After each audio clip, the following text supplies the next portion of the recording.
Hello again and welcome back to Soothing Mandala. I'm so glad you're here.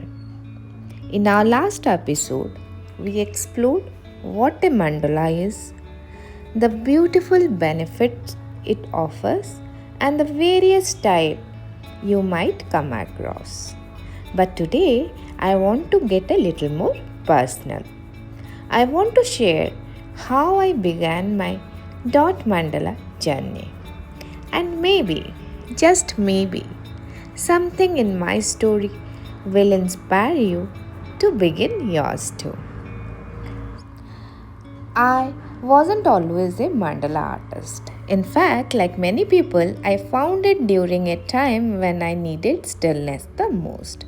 There was a phase in my life where everything felt rushed, emotionally cluttered, creatively plugged, and mentally tired. I was looking for something not loud, not intense, just something gentle that could help me feel present again. And that's when I came across a video of someone creating a dot mandala. It wasn't fast, it wasn't flashy, it was slow, steady, and soothing. Each dot was placed in such intention, it felt like the person was meditating. Dot after dot, circle after circle. I couldn't stop watching. And that night, I picked up a few paints and tried it myself.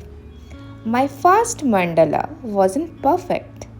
My dots were messy, the lines were uneven, but it felt so right, like I was returning home to a part of myself I didn't know I had lost.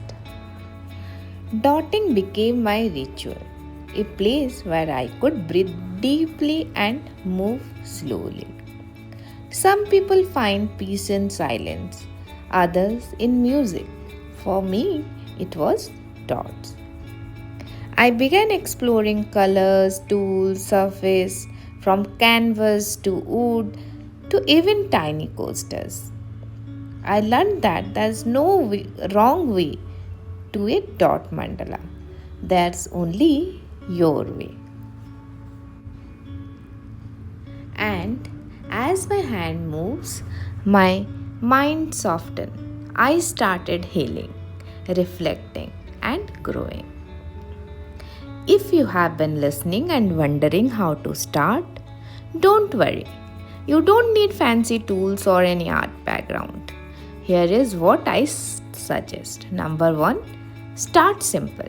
Use whatever you have: acrylic paint, earbud, toothpick, or back of your pencil. Trust me, you don't need an expensive dotting tool to begin. Second, choose a calm color. Pick 2 or 3 shades that suit you. You don't have to go rainbow right away. If the colors that attract you, you choose that color and start with it. Number 3, begin with a small surface like a piece of paper, a stone, a coaster, something manageable, or a bottle. You need not buy something to start your dot. Whatever available, reuse it to start your dotting journey. Fourth, let go of perfection. Your first piece might be uneven. It will not look perfect, but when you start your journey and keep your first piece with you, I still have my first piece, and I look at it like that's my first day, and now you will appreciate each and every step of your dot journey, and it means a lot. It means you showed up for yourself, and that's really what matters the more. Number 5, breathe with every dot. Make it a mindful experience. No rush, just you, your color, and your rhythm.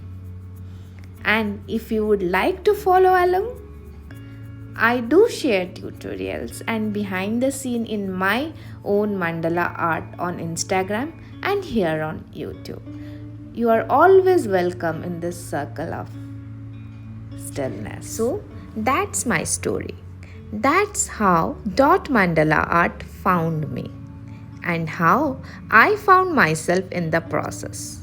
If you are feeling curious or even just tired and looking for peace, maybe this is your sign to pick up a brush, a toothpick, or even your fingers and begin. You don't have to call yourself an artist. You only have to open to the quiet magic of creation. In our next episode, we will talk about how colors in mandala art affect your mood and energy. Something I have been exploring a lot lately and would love to share with you. Until then, take care, keep creating, and keep coming back to your center, one dot at a time. Thank you.